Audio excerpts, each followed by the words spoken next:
মনোযোগ দিয়ে শুনতে হবে। কলসির মুখ এবং টিউবওয়েলের মুখ যদি এক না হয়, সারা রাত যদি টিউবওয়েল ঠাসেন, এক ফোঁটা পানিও কিন্তু কলসিতে যাবে না। কথা ঠিক কিনা? তো এই জন্যই আমি আজকে, যেহেতু গভীর রাত হয়ে গেছে, প্রধান বক্তাও আছে, আসলে এখানে উনি বলেছেন যে আজকে এখানে 5 জন বক্তা আছে, এখানে যদি আরো 7 জন 10 জনও থাকে, সুন্দরভাবে যদি পরিচালনা করা যায়, 10 জনও কভার করা যায়। কিন্তু এখানে একটু সমস্যা হয়ে গেছে আমাদের শুরুর দিক দিয়া। যদি শুরুতে যদি কভার না করা যায়, কেউ যদি মাল কিনা যদি পোষাইতে না পারে, বেচা কোনোদিন লাভ করতে পারতো না। কথা ঠিক কিনা? এই জন্য কিনতে সময় ভাববা চিন্তা কিনুন লাগবো যে আমার এই জায়গায় কয়টি লাভ করুন যাইব। আর যদি আপনার মনে করেন যে আমি 2 টাকা লাভে কিনে আসছেন, এটা দেখবেন যে ফালাই সাইডে হাইরা বেচার পরে দেখবেন যে আসল টিহে না। কথা ঠিক কিনা? তো এই জন্য আগে চিন্তা ভাবনা করিয়া ভাবিয়া করিও কাজ, করিয়া ভাবিও না। তো এই জন্য আপনারা যারা এখানে বসেছেন গভীর রাত, আর বিশেষ করে জিলাপি মলে যারা আছেন, এরা একটু আইসা পড়েন, কারণ আমাদের প্রধান বক্তা এর পিছে আছে, খুব চমৎকার আলোচনা করে। তো যাই হোক, আপনারা এখানে এসেছেন, সবাই খুশি না বেজার? কেটা কেটা খুশি না? একটু হাত তুলুন সে দেখি। খুশি না? বুঝে হাত তুলছেন না বুঝিয়া? না বুঝে হাত তুলুন না যায়। আচ্ছা, যাই হোক, সবাই খুশি তো? আল্লাহ তুমি কবুল করো, সবাই বলে আমিন। অনেকক্ষণ ধরে বৈশা রয়েছেন, শীতে ধরছে, একটু তাকবির দিয়ে একটু শরীরটা গরম করার দরকার। জিলাপি মলে যারা আছে একটু উঠতে আয়ো। কথা ঠিক কিনা? কারণ জিলাপি মেলাহান খাইছে, এতক্ষণ খাউন দিও যেত না, উঠতে গেছে জিলাপির ছুটিলে। এখন যদি 3 নম্বর দেখা পাই যে গেহা, তাহলে আর হইতো না। লিল্লাহে তাকবীর। এতগুলো মানুষের এই সাউন্ড না, আরো সাউন্ড লাগবো। প্রধান বক্তা শুননা যাতে কয় যে না মানুষ আছে। কথা ঠিক কিনা? এই জন্য দেখবো 2 ভাবে সাউন্ড দেবো। যারা বিয়ে করছেন মাশাআল্লাহ, যারা বিয়ে করছেন ওরা একবার তাকবীর দিবেন, যারা বিয়ে করেন নাই ওরা আরেকবার তাকবীর দিবেন। দেখি কার জোর বেশি আছে। দেখি যারা বিয়ে করছেন ওরা গলাটা একটু পরিষ্কার করেন দেখি। আমি কিন্তু ওদের দলে আছি, দেখি কে জিতে। লিল্লাহি তাকবীর। বাবা রে বাবা, কেডা কইছে এটি বুড়ো হয়ে গেছে। এখনো যে শরীরে শক্তি আছে।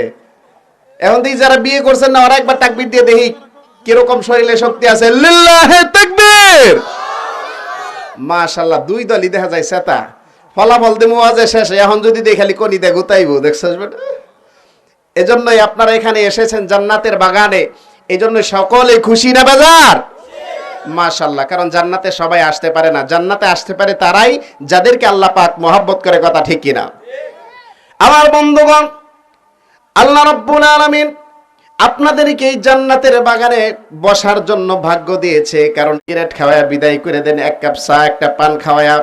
আবার কিছু বন্ধু আপনি চা পান খাওয়ায়া তাদেরকে বিদায় করবেন না, বলে বন্ধু তুমি বাড়িতে আসো, তোমারে না খাওয়ায়া ছাড়বো না। কথা ঠিক কিনা? আদর কইরা বাড়িতে নিয়ে যাবেন, সেবা যত্ন করবেন। ও বাবারা, বন্ধু 5 রকম আচরণ করে। কাউরে বাড়িতে নিয়ে আসে, কাউরে বাজার থেকে বিদায় করে দেয়। ও বাবা, আমার আল্লাহ মানুষের সমানভাবে করে না। আমার আল্লাহ রাব্বুল আলামিনের মহব্বতের বান্দা যারা বেশি, আল্লাহ রাব্বুল আলামিন বলেন, বান্দারে তুমি তো ঘর বাড়ি ছেড়ে এই মাহফিলের জন্য রওনা দিয়েছ, আমি তোমারে জিলাপি মল থেকে বিদায় করব না। তোমারে আমি জান্নাতের মাহফিলে প্যান্ডেল পর্যন্ত তোমার ভিতরে নিয়ে আসবো, কারণ তোমারে আমি ভালোবাসি। আর তোমার এই কোরআনের কথা শোনার কারণে আমি আল্লাহ তোমার জিন্দেগির সব গুনাহগুলো মাফ করে দিব। জোরে বলি সুবহানাল্লাহ। আর যাদেরকে অল্প একটু মহব্বত করে ওরা কিন্তু জিলাপি মল থেকে বের হইতে পারে না। কথা ঠিক কিনা? জিলাপি খাওয়ায় আল্লাহ কজা কুলসুমের মারবগুলো যা, তোর আর মাহফিলে আওয়ার দরকার নাই। কারণ জান্নাতে যারা আসে ওদের ভাগ্য ভালো, ওদের ভাগ্য ভালো বিদায় জন্য জান্নাতে আসতে পারে, এছাড়া সম্ভব না। আমার বন্ধুগণ, এই যে দেখুন, এখন একটা যদি গানের অনুষ্ঠান হইতো কি পরিমাণ মানুষ থাকতো। কি এর 11টা, 11:30 আর 12টা আছে নাকি? আপনি জায়গা পাইতেন না তো। যদি শুনতো যে এখন ঝুমুর ঝুমুর না আসার গান হইব, তাইলে দেখতেন যে কি মানুষ। প্যান্ডেল তো এখন কোরআন হাদিসের কথা, আসলে ভালো মানুষের সংখ্যা তো কমই থাকবে। জান্নাতে বেশি যাবে না কম যাবে? জান্নাতে বেশি মানুষ যাবে না কম যাবে? কম মানুষ যাবে। কারণ ভালো কাজ কম মানুষে করতে চায়, আর খারাপ কাজ বেশি মানুষে করতে রাজি আছে। যাত্রার মধ্যে দাওয়াত দিয়ে আনতে হয় না, সিফা সুফা দিয়ে সুযোগ পাইলে ঢুকে পড়ে ভিতরে। কথা ঠিক কিনা? আর সভা করলে কাঠ না দিলে ফুললে ব্যাঙ্গের মতো বইয়া থাকে যে আমার কাঠ দিছেন, আমি যাইতাম না। কথা ঠিক কিনা? এইটা এরকম জিনিস। এই জন্য ভালো কাজের মধ্যে মানুষ খুব কম পাওয়া যায়। কোরআনুল কারীমের ভিতরে আল্লাহ রাব্বুল আলামিন অনেক বর্ণনা দিয়েছেন যে কিয়ামত আসলে খুব নিকটে, ভালো কাজের মধ্যে মানুষ খুব কম পাওয়া যাবে, ভালো মানুষ খুব কম পাওয়া যাবে, আর খারাপ মানুষের সংখ্যা বেশি বেড়ে যাবে। কিয়ামতের আগে এমন একটা সময় আসবে আল্লাহ রাব্বুল আলামিন মানুষ থেকে এই বিভিন্ন জিনিসগুলো উঠায় নিয়ে যাবে। কারণ মানুষ এখন ভালো কাজ করতে মন বিরক্ত করে ফেলে, আর খারাপ কাজ করতে মজা লাগে। গান শুনতেছে, বিভিন্ন রকমের মজা, বিভিন্ন রকমের জিনিস করতেছে, কিন্তু এরকম কোনো বাধা নাই। বিভিন্ন রকমের এই কোরআন হাদিসের কথা শুনতে আইসা দেখবেন বিভিন্ন সময়ের ভিতরে মানুষ সময় নষ্ট করতেছে, হ্যাঁ, চাষটলের মধ্যে।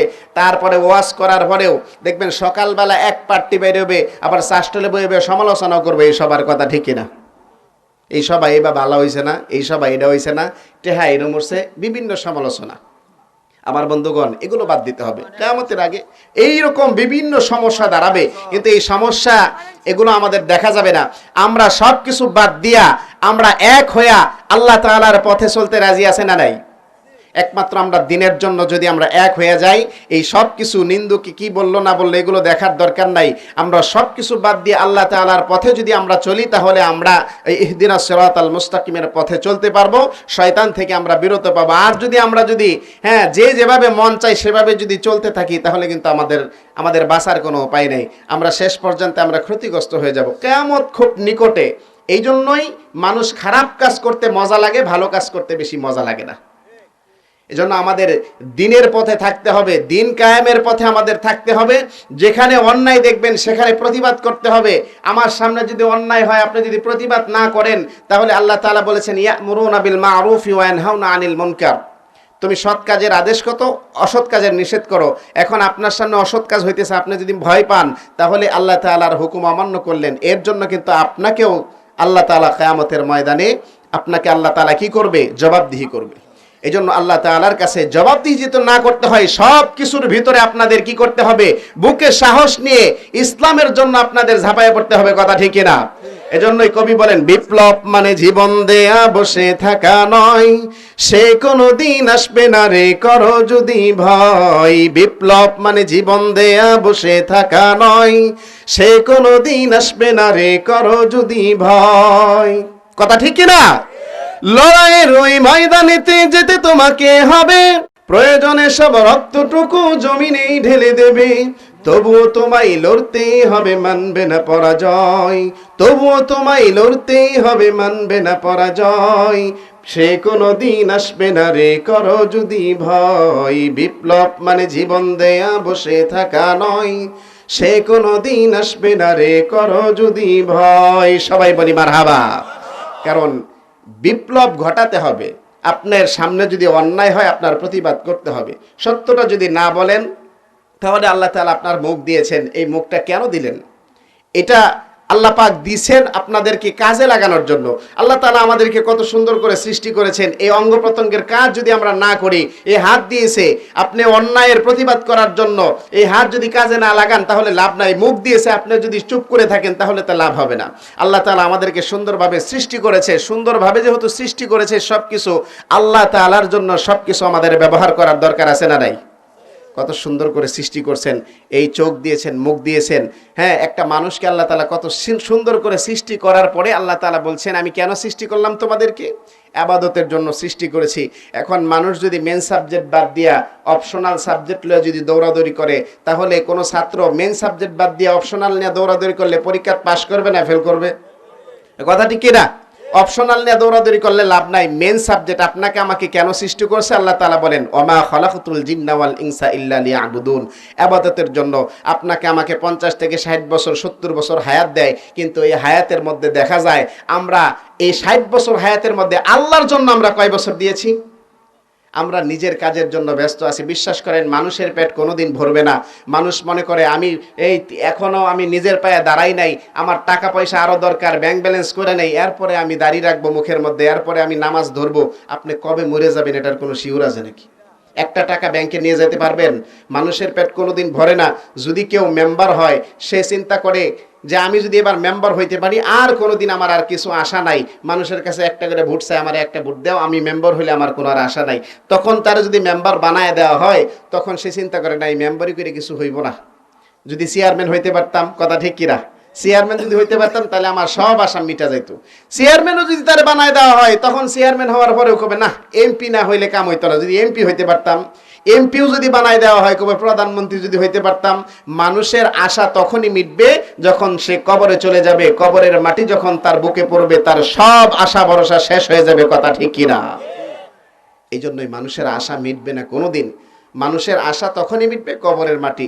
আমরা এই 2 দিনের দুনিয়ায় আমরা আমাদের সন্তানের ভবিষ্যৎ গড়ার জন্য লক্ষ লক্ষ টাকা ব্যাংকে জমাইতেছি চাকরি নেওয়ায় দেওয়ার জন্য। আরে বাবা, কিসের ভবিষ্যৎ?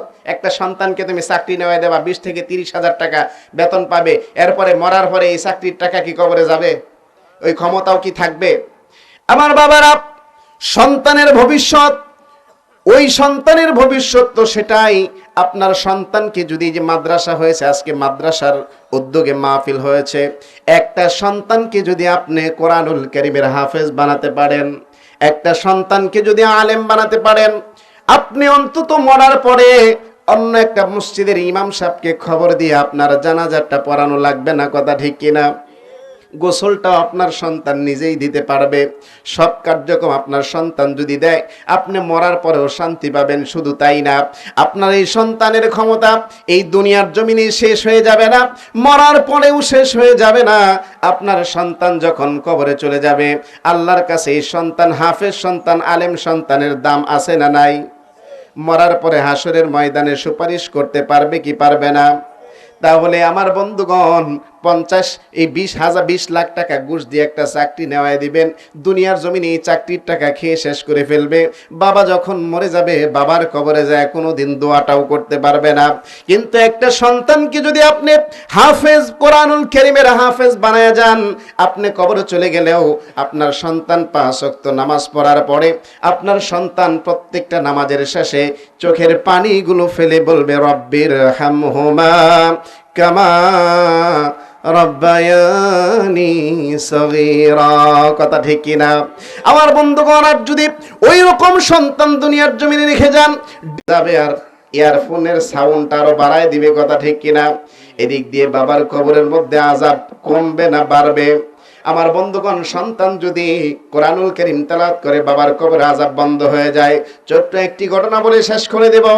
একজন লোক, সে অসুস্থ, ডাক্তার বলে তুমি তো বাঁচবা না, ক্যান্সার হয়ে গেছে, তোমার ব্লাড ক্যান্সার হয়ে গেছে।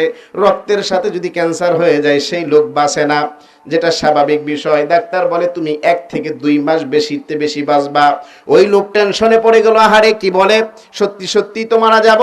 তার বিবিকে এসে ডাক দিয়ে বলেন, বিবি রে, আমি তো দুনিয়ার জমিনে থাকবো না, ডাক্তার বলেছে। বলে তাই নাকি? বলে হ্যাঁ। ও বিবি, তোমার পেটে তো আমার সন্তান। বিবি রে, তোমার একটা ওসিয়ত করে যায়। বলে কি ওসিয়ত? বলে তোমার পেটের সন্তান যদি ছেলে হয়, তাহলে তুমি মাদ্রাসায় দিবা, হাফেজ বানাবা, আলেম বানাবা। আর যদি মেয়ে হয়, কোনো একটা আলেমের কাছে বিয়ে দিয়ে দিবা। এটাই হলো আমার ওসিয়ত। কিছুদিন পর সেই লোকটা দুনিয়া থেকে বিদায় হয়ে গেল। বিদায় হওয়ার পরে তার বিবি একটা সন্তান প্রসব করলো, ছেলে সন্তান। এই সন্তানটা যখন একটু বড় হলো, কথা বলতে পারে, মাদ্রাসায় ভর্তি করে দিল। মাদ্রাসায় ভর্তি হওয়ার পরে ওই সন্তান ওস্তাদের কাছে যে প্রথম সবকটাই দিল। ওস্তাদ বলেন, পড়ো বিসমিল্লাহির রহমানির রহিম। এই কথাটুকু যখন বলেছে, সন্তান বিসমিল্লাহ পড়ার সঙ্গে সঙ্গে আমার আল্লাহ বলেন, ফেরেশতারা রে, আমার এই ছোট্ট বান্দাটা আমারে কোনোদিন দেখে নাই, সে রহমান আর রহিম বলে আমারে ডাকে। আমি নাকি রহমান, আমি নাকি রহিম। এরে ফেরেশতারা, এই ছোট্ট বাচ্চাটা আমারে রহমান আর রহিম বলে ডাকবে, আর আমি তার বাবার কবরে আযাব দিব। আমি কেমন আল্লাহ হইলাম, কেমন রহমান হইলাম? আরে ফেরেশতারা রে, এই সন্তান আমারে রহমান আর রহিম বলে ডাক দিয়েছে, আমি আল্লাহর রহমতের সাগরে জোশ খেলতেছে। ও ফেরেশতারা রে, এই ছোট্ট বাচ্চার কবরের আযাবটা, বাবার কবরের আযাবটা বন্ধ করে দাও। জোরে বলি সুবহানাল্লাহ। আমার বন্ধুগণ, কথা লম্বা করব না, প্রধান মেহমান চলে এসেছেন, আসলে সময় সংক্ষেপ। তবে যাই হোক, আপনাদের জন্য দোয়া করি, আপনারা আমার জন্য দোয়া করবেন। আল্লাহ তাআলা যেন আমাদের সকলকে যেন দিনের পথে চলার তৌফিক দান করে, হায়াতে তয়্যিবা দান করে, এবং ইসলামের সঠিক বুঝ যেন দান করে। সবাই বলি আমিন। তো আমাদের প্রধান বক্তা, উনি চমৎকার আলোচনা করেন, মনোযোগ